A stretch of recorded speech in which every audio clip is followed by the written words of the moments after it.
मेरा नाम अब्दुल शकूर है। डॉक्टर साहब, मेरा आपसे सवाल है कि रोज़े का फ़लसफ़ा क्या है? रोज़े का फ़लसफ़ा क्या है? बड़ा खूबसूरत सवाल है। हर चीज़ की इस्लाम में मकसदियत होती है। इवन आप खाते हैं तो उसका भी मकसद है, चलते हैं तो उसका भी मकसद है, बैठते हैं तो उसका भी मकसद है, और किसी का साथ देते हैं उसका भी मकसद होना चाहिए। हर चीज़ में मकसदियत है। नबी रहमत सल्लल्लाहु अलैहि वसल्लम ने इरशाद फरमाया, मिन हुस्न इस्लामिल मरे तर्कुहु मा ला यानी है। किसी भी इंसान के इस्लाम का हुस्न ये है कि वो ला यानी चीज़ों को छोड़ दे। तो इस्लाम एक ऐसा दीन है जो तवाज़ुन देता है।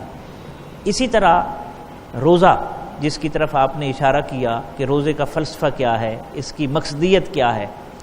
इंसानी जिस्म मुख्तलिफ़ मराहिल से गुज़रता है।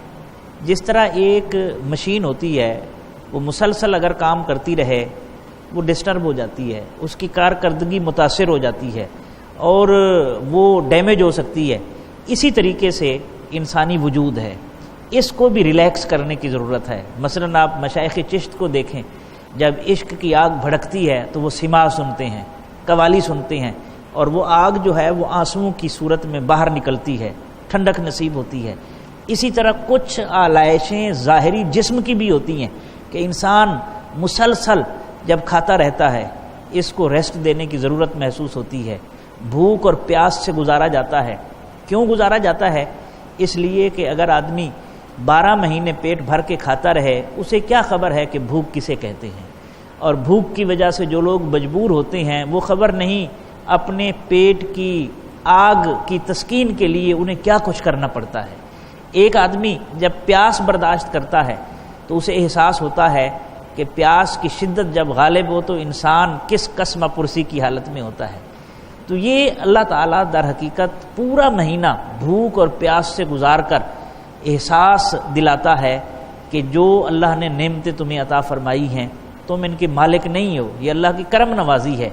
अगर अल्लाह ने तुम्हें ये नेमतें अता फरमाई हैं तो तुम्हें चाहिए कि ये नेमतें अल्लाह की मखलूक पर भी खर्च करो। हज़रत शेख शिबली रहमतुल्लाह अलैह के बारे में आता है कि एक मरतबा आप सख्त सर्दी का मौसम था और सतर के ऊपर के जो कपड़े हैं उन्होंने उतार कर खोंटे पर लटकाए हुए हैं और कांप रहे हैं। किसी ने पूछा, हज़रत अजीब बात है कि कपड़े मौजूद हैं, पहनते नहीं हैं, कांप रहे हैं। फरमाने लगे, भी बात ये है, मेरे पास इतने कपड़े तो नहीं हैं कि मैं अल्लाह की ज़रूरतमंद मखलूक में तकसीम कर सकूं, लेकिन कम अज़ कम ये करके मैं उनके दर्द को महसूस तो कर सकता हूँ। बनाकर फ़कीरों का हम भेस गालिब, तमाशाए अहले करम देखते हैं। तो रोज़े का मकसद भी यही है कि इंसान की भूख और प्यास उसको इस मरहले से गुजारा जाए। एक तो उसके जिस्म की आलाइशें दूर हो जाएं, दूसरा ये है कि दूसरे के दुख और दर्द का उसे एहसास हो।